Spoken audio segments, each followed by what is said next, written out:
Well, good afternoon, ladies and gentlemen.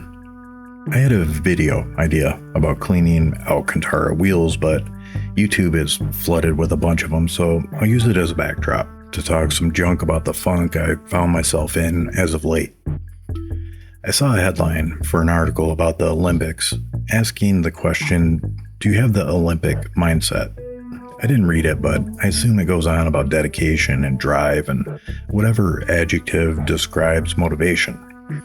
Personally, I always make it a point to watch, whether it be for inspiration or to see the best at what they do on the world stage.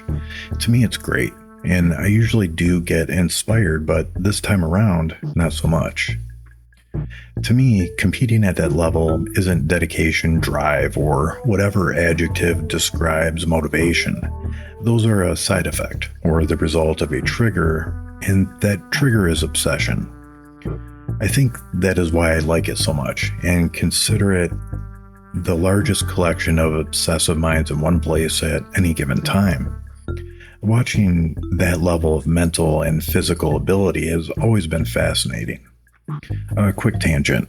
When I say obsessive minds, it makes me think of Weird Al, and he should remake Suspicious Minds by Elvis. Anyway, back to the funk. And please don't get me wrong. Whenever I talk about mental health, it isn't a woe is me thing. I include it because the channel is the result of the crap I deal with in my head. So after watching them for a few days, I didn't understand why it felt different.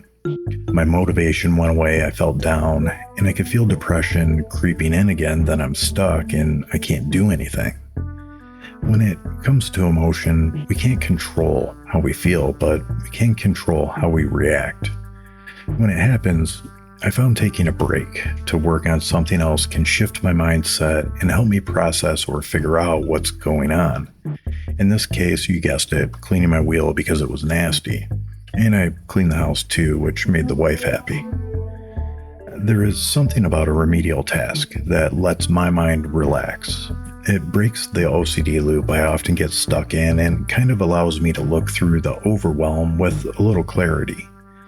As I worked on the wheel and the Alcantara started to fluff up, things were starting to make sense. The expectation I set for myself is always higher than my ability. My last video was about finding the limit, and for the past 20 years, I'm starting to feel that I've been driving on my mental limit. Although my spirit remains, I always push myself, and I'm always optimistic. I feel my limit every day, a limit that I can never seem to get over. While I continue to brush, I start to think I shouldn't feel this way. I built a fake race car to recreate what I can't do in real life anymore. I built the channel to share cool stuff and keep me busy. It's doing okay, even though I am surprised anyone watches at all.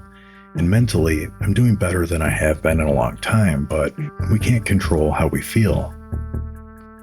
Then another thought. The channel is hard.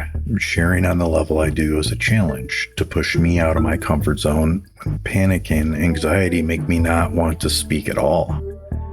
From subject matter, the words I use, to how I say them, I didn't think it would be that hard, but I do love it, and it's the perfect blend of everything I've done over the years from racing to art and being creative overall.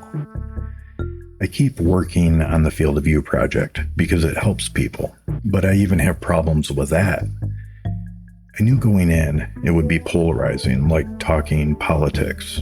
I've said it before, if I'm not trying to change people's minds. The method isn't anything special or make me the end-all be-all, but every real-life driver I spoke with feels off in every sim. What does that say? No one is right, no one is wrong, and there isn't a mathematical formula made by man that factors in perception. Now, every real-life driver I worked with has more fun when they jump in the rig, and the tracks they drive in real life feel more accurate in game. I may have done the work, but they made it possible. So I should be happy with that, and the fact that hundreds of people that gave feedback report great results, and that's awesome. But in the end, it made me anxious, overwhelmed, and set an expectation for a guy that is all about low expectations. So yeah, woe's me. No, I'm kidding.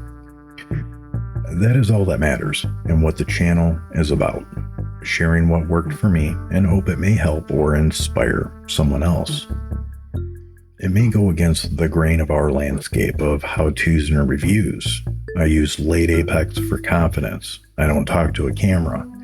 And I do what feels good because at times it keeps the cheese on my cracker. As the nap of the Alcantara continues to come back to life, the negative inner monologue, typically dominating my thought, begins to fade, triggering the idea for this video, and once again breaking the loop. I start to feel like myself, then I feel my dad. Yeah, YouTube is tough for me. Life is tough for many.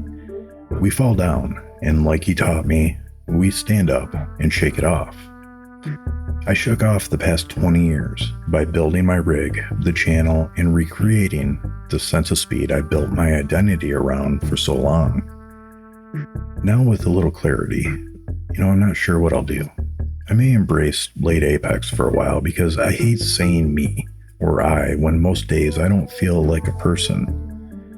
But at last, my wheel is clean. I feel myself coming back. I can get back to work.